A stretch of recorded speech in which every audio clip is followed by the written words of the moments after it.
அனைவருக்கும் வணக்கம். ஒரு அற்புதமான பழமொழியோட வகுப்புகளை ஸ்டார்ட் பண்ணுறோம். கவனிங்க, முக்கியமான ஒரு பழமொழி.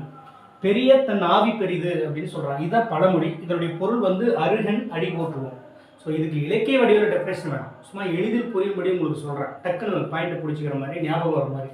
இப்போ பெரிய தன் ஆவி பெரிது, இந்த இடத்துல பெரிய அப்படின்றது என்னன்னா பெரியவர் அப்படின்னு அர்த்தம். பெரியவர்னா யாருன்னா, ஐம்புலன்களையும் அடக்கி யாருக்கும் எந்த ஒரு இடையூறு செய்யாமல், எந்த ஒரு குற்ற செயல்களும் செய்யாமல் பெருந்தன்மையோட வாழ்றவங்க தான் பெரியவர்கள்னு சொல்கிறாங்க. அப்போ அந்த பெரியவர்கள் இருக்கிறாங்கன்னா அவங்கள நம்ம பெருசாக மதிப்போம், அவங்கள வழிபடுவோம். ஏன்னா அவங்க கால் தொட்டு கூட அவங்கள வழிபடுவோம். நம்ம ரொம்ப நல்லது செஞ்சுருக்காரு இவர், எந்த குற்றம் செய்யாதவர், உயர்ந்த மனம் கொண்டவர் அப்படின்னு. ஸோ அந்த மாதிரி இருக்கிறவருடைய ஆவி பெரியதுன்னா, ஆவினா உடம்பு.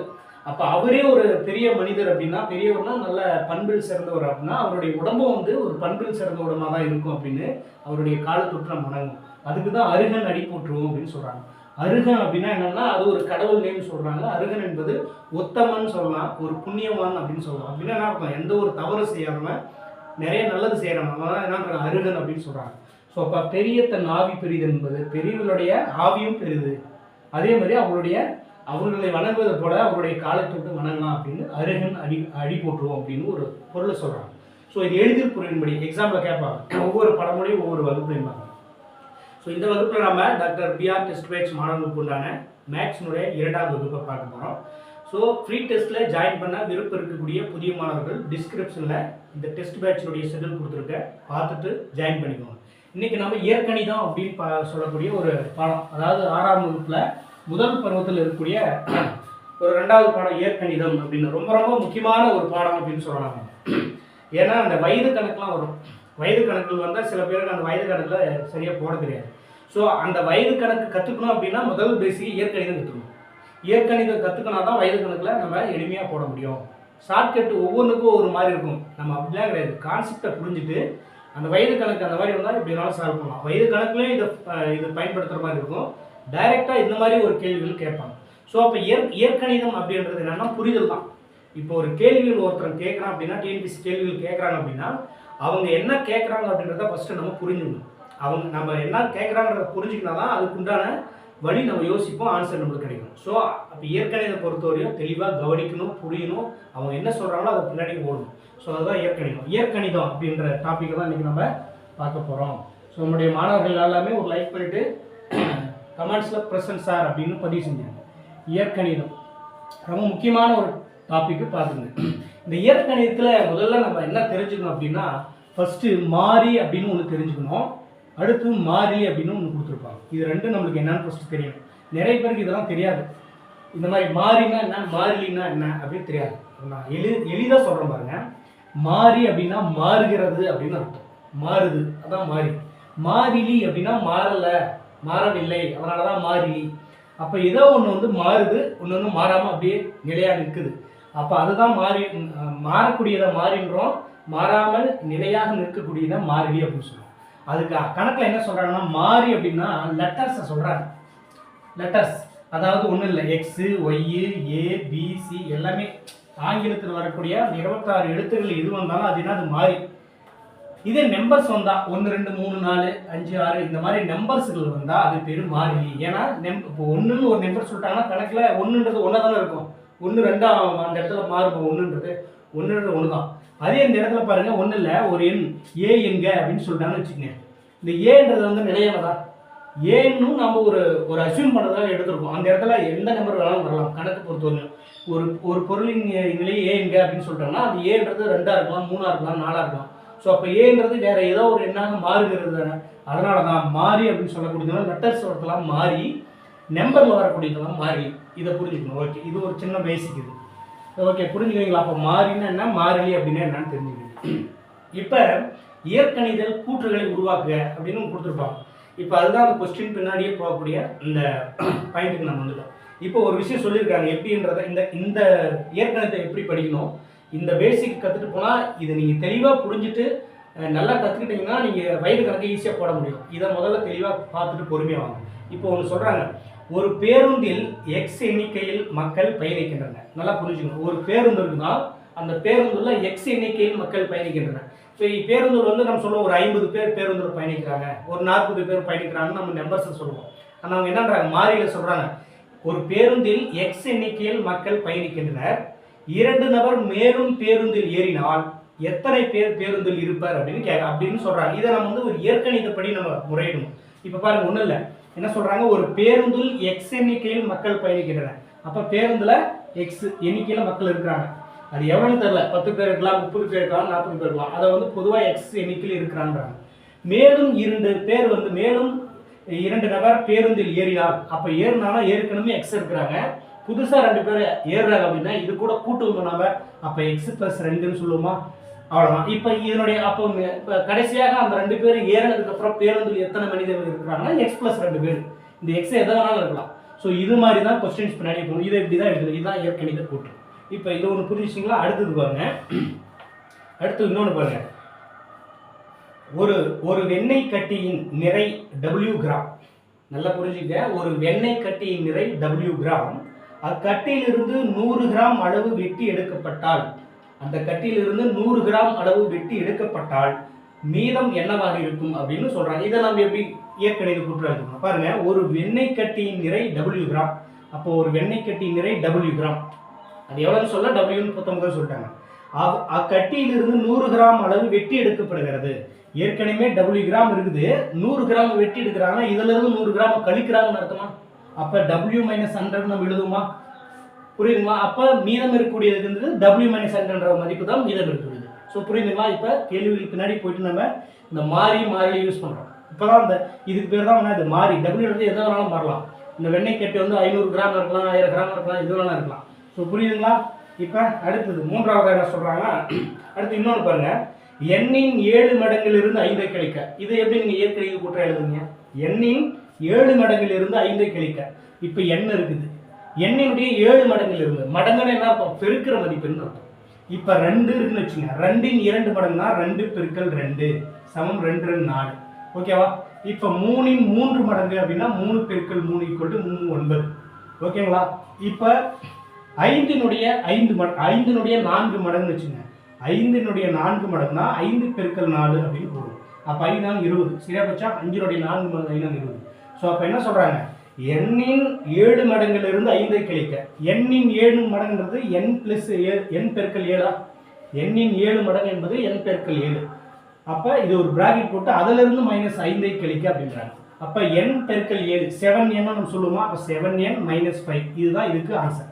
இப்போ இதை வந்து ஒரு இதை எழுதிட்டு இயற்கணித கூற்று அவங்க ஒரு பேராகிராஃப் படி சொன்னாங்க, நம்ம ஒரு கணக்கினுடைய சமன்பாடு மாதிரி கொண்டு வந்துட்டோம். ஸோ இதுதான் இயற்கணிதம். இந்த இயற்கணிதத்தில் இதை கற்றுக்கிட்டோம்னா சின்ன சின்ன விஷயங்களை கேள்விகள் பின்னாடியே போனாலும் நமக்கு ஆன்சர் கிடைக்கும். அடுத்து இன்னொன்று சொல்றாங்க, ஒய்யின் 3 மடங்கை 8 ஆல் வகுக்க அப்படின்றாங்க.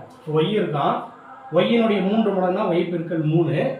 அப்போ ஒய் பெருக்கல் 3 3 × y 3y சொல்லலாமா? ஒய்யினுடைய 3 மடங்கை 8 ஆல் வகுக்க அப்படின்னா வகுத்தல் 8 நம்ம சொல்லுவோமா? முன்ன 5 ஆல் என்ன சொன்னாங்க, 5ஐ கழிக்கலாங்க. இப்போ என்ன, y × 3 மடங்கை 8 ஆல் வகுக்க, அதான் y × 3 மடங்கு தான் 3 × y 3y = 8. ஓகேங்களா? Divide by 8. ஸோ அப்போ இந்த கேள்விகள் பின்னாடி போகிறோம், அவங்க சொல்கிறத என்ன பண்ணுறோம், நம்ம ஒரு இயற்கணித கூற்றை உருவாக்குறோம். இந்த மாதிரி நம்ம உருவாக்கினா தான் ஆன்சர் கண்டுபிடிக்கணும். இதெல்லாம் எங்கெங்க பயன்படுத்துகிறோம் அப்படின்றத பின்னாடி கணக்குள்ள வந்து பார்ப்பீங்க. இப்போ இதை புரிஞ்சுக்கிட்டீங்க. இப்போ ஒரு கணக்கு கொடுத்துருக்காங்க பாருங்க. ஃபார் எக்ஸாம்பிள், ஒரு தட்டில் சில முட்டைகள் உள்ளன. ஒரு தட்டு இருக்கான், ஒரு தட்டு இருக்கு, தட்டில் சில முட்டைகள் இருக்குது அப்படின்னு சொல்கிறாங்க. முட்டைகள் உள்ளன. தட்டிலிருந்து 6 முட்டைகளை எடுத்து விட்டால், தட்டிலிருந்து 6 முட்டைகளை எடுத்து விட்டால் மீதம் 10 முட்டைகள் உள்ளன எனில் மொத்தம் எத்தனை முட்டைகள் தட்டில் இருக்கும் அப்படின்னு. ஸோ இதை கேட்ட உடனே சில பேர் டக்குன்னு பதில் சொல்லிடலாம். தட்டில் சில முட்டை இருக்குதா, 6 முட்டை எடுத்தா 10 இருக்குதுன்னா அப்போ ஸ்டார்டிங்கில் எவ்வளோ இருக்குன்னா அப்போ அந்த 10 கூட 6 முட்டை 16 சார் அப்படின்னு ஒரு மனக்கணக்கு சொல்லலாம். ஸோ எல்லா கணக்குமே நம்ம வந்து மைண்டில் போடுற மாதிரி இருக்காது. டிஎன்பிஎஸ்சி எக்ஸாமில் நாம் உட்காந்து அதை புரிதலோட நம்ம சமன்பாடு மாதிரி உருவாக்கினா தான் ஆன்சர் கொடுக்குறோம். ஸோ இதை எப்படி நம்ம சமன்பாடு நம்ம பார்த்த மாதிரி போடுறது அப்படின்றத இப்போ பாருங்கள். ஒரு தட்டில் சில முட்டைகள் உள்ளன. தட்டில் இருந்து 6 முட்டைகளை எடுத்து விட்டார். நல்லா புரிஞ்சுக்கணும். ஒரு தட்டில் முட்டைகள் இருக்குன்னா அந்த முட்டைகள் எவ்வளோன்னு சொல்லலை. நாம் என்ன பண்ண போகிறோம், அந்த தட்டில் இருக்கக்கூடிய முட்டை எக்ஸ் என்க அப்படின்னு நம்ம எடுத்துக்கிறோம். புரிஞ்சுங்களா? தட்டில் எவ்வளோ முட்டை இருக்குன்னு நம்ம சொல்லலை, நாமளே ஒரு அசியூம் பண்ணுறோம். எக்ஸ் முட்டைகள், அது எவ்வளோ வேணாலும் இருக்கலாம், அதை நான் பொதுவாக எக்ஸ் முட்டைகள் அப்படின்னு ஒரு மாறின்ற ஒரு மதிப்பு கொடுத்துட்டேன். எக்ஸ் முட்டைகள் உள்ளன. அதிலிருந்து 6 முட்டைகளை எடுத்து விட்டால், 6 முட்டை எடுத்துட்டாங்கன்னா 6 கழிப்புமா இருக்கணும்.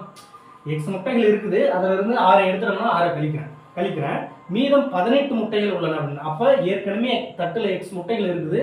அதில் இருந்து 6 எடுத்துட்டா நம்மளுக்கு எத்தனை முட்டை இருக்குன்னா 10 முட்டைகள் இருக்குன்றாங்க.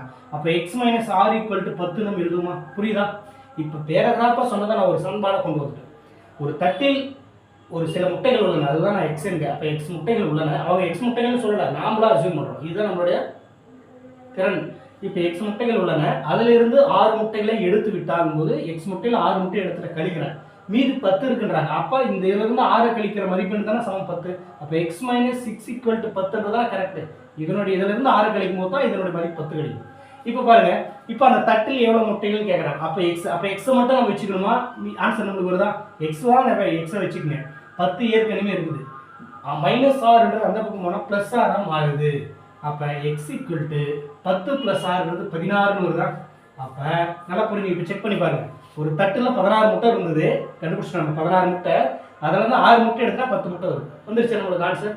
ஸோ அப்போ நம்ம என்ன பண்ணுறோம்? கேள்விகள் பின்னாடியே போகிறோம், ஆன்சர் கொண்டு வரோம். இதுதான் ஏற்கனவே. புரியுதுங்களா? உங்களுக்கு தெளிவாக பொறுமையாகவே சொல்கிறேன். இப்போ இன்னொரு கணக்கு ஒன்று இருக்குது பாருங்கள். இப்போ கவனிங்க. இப்போ வந்து வயது கணக்கில் ஒரு எக்ஸாம்பிள் போட்டு பார்க்கலாம். இப்போ நம்ம கற்றுக்கிட்டோம், ஸோ சில விஷயங்கள் தெரிஞ்சுக்கிட்டோம். இப்போ அந்த வயது கணக்கு வந்தால் எப்படி நம்ம சால்வ் பண்ணுறத இப்போ போட போகிறோம். நல்லா கவனிங்க. முதல்ல ஒரு கேள்வி பாருங்கள். அதியன் மற்றும் முகிலன் இருவரும் உடன் பிறந்தவர்கள். 2 பேர் சொல்கிறாங்க. ஒன்று அதியன், நல்லா கவனிச்சுக்கணும். ஒன்று அதியன், இன்னொரு ஆள் முகிலன். வயது கணக்கு வந்தால் இந்த மாதிரி நான் எப்படி போகிறேன்னா அதே மாதிரி போடுங்க. அப்போ தான் உங்களுக்கு அந்த பக்கம் வரும். அதியன் மற்றும் முகிலன் இருவரும் உடன் பிறந்தவர்கள். அதனால் 2 பேரும் போட்டேன். ஒன்று அதியன், முகிலன். இதில் யாரும் அண்ணன் தம்பி அப்படி உடன் பிறந்தவர்கள். முகிலன் அதியனை விட 6 வயது மூத்தவன் அப்படின்னு சொல்கிறாங்க. முகிலன் அதியனை விட 6 வயது மூத்தவனா? அப்போ அதியனுக்கு ஏதோ ஒரு வயசு இருக்குது, அந்த வயசை போல 6 வயது மூத்தவன் அப்படின்னு சொல்கிறாங்க.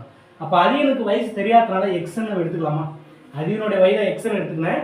முகிலன் வந்து அதியனை விட 6 வயது மூத்தவனு எக்ஸ் ப்ளஸ் 6 அப்படின்னு போடுமா? 6 வயது மூத்தவனா 6 வயசு அவர் கூட்டிக்கணும். புரியுதுங்களா உங்களுக்கு இது? ஓகே. அடுத்த லைனை பாருங்க.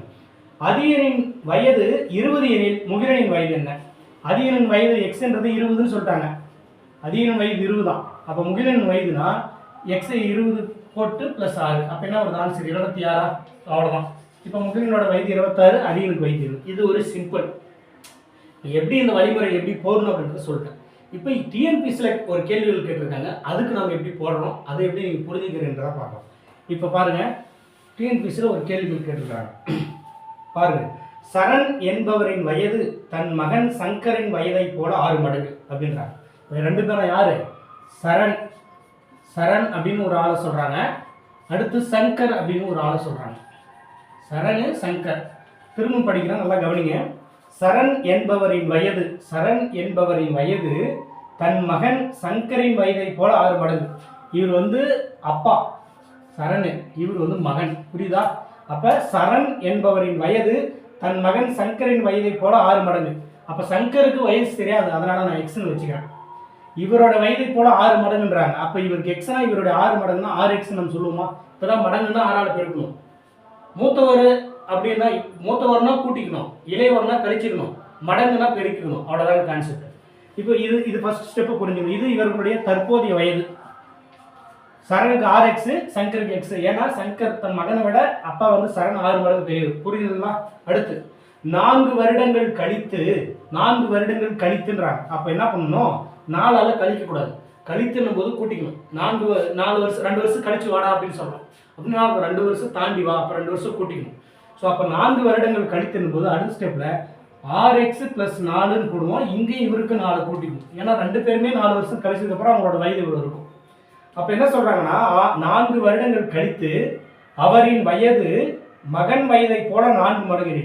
4 வருடங்கள் கழித்து சரணோட வயது 6x + 4. ஆனால் தன்னுடைய மகன் வயதை போல 4 மடங்கு சமமாக இருக்குன்றாங்க. தன்னுடைய 4 வருடங்களுக்கு அப்புறம் தன்னுடைய மகன் சங்கரோட வயது x + 4 இருக்கும். அப்போ அவருடைய வயது எதுக்கு சமம்னா தன்னுடைய மகன் வயதை போல 4 மடங்குறதுனால மகன் வயது போட்டு பெருக்கல் 4 போட்டால் இதுக்கு சமம், இவருடைய வயதுக்கு சமம். புரியுதுங்களா? இப்போ இதில் இருந்து எக்ஸை கண்டுபிடிச்சி இதில் சப்ஸ்டிட் பண்ணால் இவர்களுடைய தற்போதைய வயதுக்கு ஆன்சர். இப்போ பாருங்க, 4 பெருக்கலாம், சமம் இருக்குது. 4 × x 4x ப்ளஸ் 4 × 4 4 16. இங்கே 6x + 4 அப்படியே இருக்குது. ஓகேங்களா? புரியுதா? இப்போ x மட்டும் தேவை, அதனால் இங்கே 6x இருக்குது, இங்கே 4x இருக்குது. இப்போ ஏதாவது ஒரு பக்கம் கொண்டு போகணும். இங்கே ஆர்எக்ஸ் பெருசாக இருக்குது, இங்கே 4x சின்னதாக இருக்குது. எப்பவுமே பெருசாக இருக்கிற பக்கத்தை அப்படியே வச்சுக்கணும், சின்னதாக இருக்கிறது இந்த பக்கம் கொண்டு வரணும். இங்கே 6x இருக்குது, இந்த 4x இந்த பக்கம் வந்தால் -4xன்னு வரும். ஏன்னா இந்த பக்கம் +4xஆக இருக்குது. இப்போ பாருங்க 16 அப்படியே இருக்குது வச்சுக்கோங்க. இந்த 4 அந்த பக்கம் கொண்டு போகிறோம். ஏன்னா எக்ஸ் உறுப்பெல்லாம் ஒரு பக்கம், எக்ஸ் அல்லாத உறுப்பெல்லாம் வேறு இன்னொரு பக்கம். இப்போ +4 அந்த பக்கம் போனால் -4. ஓகேங்களா? இப்போ இது சுருக்குங்க. 16 - 4 12. 6x - 4x 2x. 6xல 4x பண்ணால் 2x. இப்போ எக்ஸோட வேல்யூனா இங்கேருந்து அடிக்கலாம். 1 2 6 12. அப்போ எக்ஸோட மதிப்பு என்னது 6ன்னு வருது. ஓகேங்களா? 6ன்னு வந்துருச்சு. இப்போ இதை வந்து இதில் சப்ஸ்டிட் பண்ணணும். தற்போதைய வயது சரணுக்கு 6x இருக்குது. இந்த எக்ஸோட வேல்யூ 6 சப்ஸ்டிட் பண்ணால் 6 × 6 6 × 6 6 36. அப்போ சரணுக்கு 36 வயசு. சங்கருக்கு எக்ஸுக்கு வந்து 6 போட்டாலும் 6 வயசு. அப்போ அவருடைய தற்போதைய வயது சரணுக்கு 36, மகனுக்கு வந்து 6 வயசு. சரியா போச்சுன்னா இதை செக் பண்ணி பாருங்க, உங்களுக்கு ஆன்சர் வரும். ஸோ இப்போ பார்த்தீங்களா, புரிஞ்சுக்க உங்களுக்கு. நான் ஏற்கனவே ஒரு சின்ன பேசிக் சொன்னேன், கான்செப்ட் சொன்னேன். அந்த கான்செப்ட் படி என்ன பண்ணேன், இப்போ கணக்கில் போட்டுட்டேன். இப்போ கணக்கு எப்படி போட முடிஞ்சு பற்றியா, வயது கணக்கு. இது எக்ஸாமில் கேட்டது. இது ஒரு கொஞ்சம் டஃப்பான கணக்கு தான். டஃப்னா ரொம்ப டஃப் கிடையாது, ரொம்ப எளிமையும் கிடையாது, ஓரளவு புரிதல் திறன். ஸோ இப்போ நாம் எப்படி சின்ன சின்ன விஷயங்களை சொல்லிக் கொடுத்தா இப்போ ஓரளவு உங்களுக்கு புரிஞ்சிருக்கும். ஸோ இதே மாதிரி ஒரு கணக்கு கொடுக்குறேன், அதை வந்து சால்வ் பண்ணிவிட்டு கமெண்ட்ஸில் நம்மளுடைய மாணவர்கள் எல்லாமே அந்த கமெண்ட்ஸில் அதுக்கு ஆன்சர்ஸை போட்டு விடுங்க. நெக்ஸ்ட் கிளாஸில் அதுக்குண்டான விளக்கத்தை கொடுத்து நம்ம அடுத்த வகுப்பு ஸ்டார்ட் பண்ணலாம். ஸோ நோட் பண்ணிக்கோங்க, இந்த கணக்கை வந்து நீங்கள் சால்வ் பண்ணிவிட்டு இதுக்குண்டான ஆன்சரை கமெண்ட்ஸில் பதிவு செய்யுங்க. கேள்விகள் பாருங்கள். எனக்கு 4 வயது ஆகும்போது, எனக்கு 4 வயது ஆகும்போது, நான் ஞாபகம் வச்சுக்கோங்க, எனக்கு 4 வயது ஆகும்போது என் தம்பிக்கு எண்ணில் பாதி வயதினில். எனக்கு 4 வயது ஆகும்போது என் தம்பிக்கு எண்ணில் பாதி வயது எனில், எனக்கு இப்போது வயது 30 எனில், எனக்கு இப்போது வயது 30 எனில் என் தம்பியின் வயது என்ன? இதுதான் கேள்வி. இன்னொரு டைம் படிக்கிறேன். எனக்கு 4 வயது ஆகும்போது என் தம்பிக்கு எண்ணில் பாதி வயது எனில், எனக்கு இப்போது வயது 30 எனில் என் தம்பியின் வயது என்ன? இதுதான் கேள்வி. இதுக்கு ஆப்ஷன்ஸ் வந்து ஃபர்ஸ்ட் ஆப்ஷன் வந்து 15, ரெண்டாவது ஆப்ஷன் வந்து 22, மூணாவது ஆப்ஷன் வந்து 28, நான்காவது ஆப்ஷன் வந்து 32. இதுக்கு ஆன்சரை போட்டுட்டு இந்த கேள்விக்கு உண்டான ஆன்சர் இந்த 4 ஆப்ஷன் ஏதோ ஒரு ஆன்சர். இதுக்கு எது வருதுன்றத கமெண்ட்ஸில் நம்மளுடைய மாணவர்கள் அத்தனை பேரும் பதிவு செய்யணும். அதை பார்த்துட்டு அதுக்குண்டான விளக்கங்களை அடுத்த வகுப்பில் நான் கொடுக்குறேன்.